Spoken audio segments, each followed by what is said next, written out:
Balochistan levies force!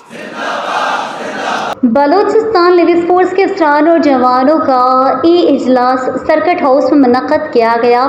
اجلاس میں levies force کو پولیس میں ضم کرنے کی شدید مخالفت کی گئی اور کہا گیا کہ لیویز فورس کو پولیس میں زبردستی ضم کرنے کے عمل نہ صرف بلوچستان کے امن و امان کے لیے خطرناک ہے بلکہ آئین و قانون کے خلاف ہے۔ لیویز اہلکاروں کا کہنا ہے کہ لیویز فورس ایک فعال، مقامی، بااعتماد اور قبائلی ڈھانچے کی حامل فورس ہے جس نے ہمیشہ بلوچستان کے دور دراز علاقوں میں امن و امان برقرار رکھنے میں کلیدی کردار ادا کیا ہے۔ ان کا کہنا تھا کہ 90% اضلاع میں لیویز فورس سیکیورٹی کے فرائض سر انجام دے رہی ہے اور موجودہ حکومت لیویز کو پولیس میں ضم کر کے ایک نیا بحران پیدا کرنا چاہتی ہے۔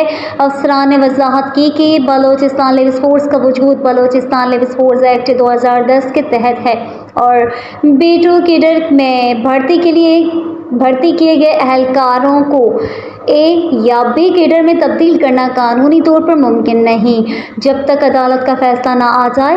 انہوں نے زور دیا کہ اس سلسلے میں عدالت کی جانب سے حکم امتناع جاری ہے جس کے تحت کسی بھی زبردستی اقدام کی اجازت نہیں دی جا سکتی۔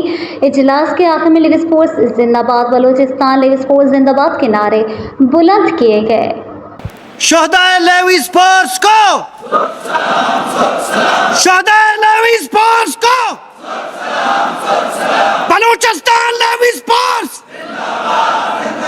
Balochistan levies force!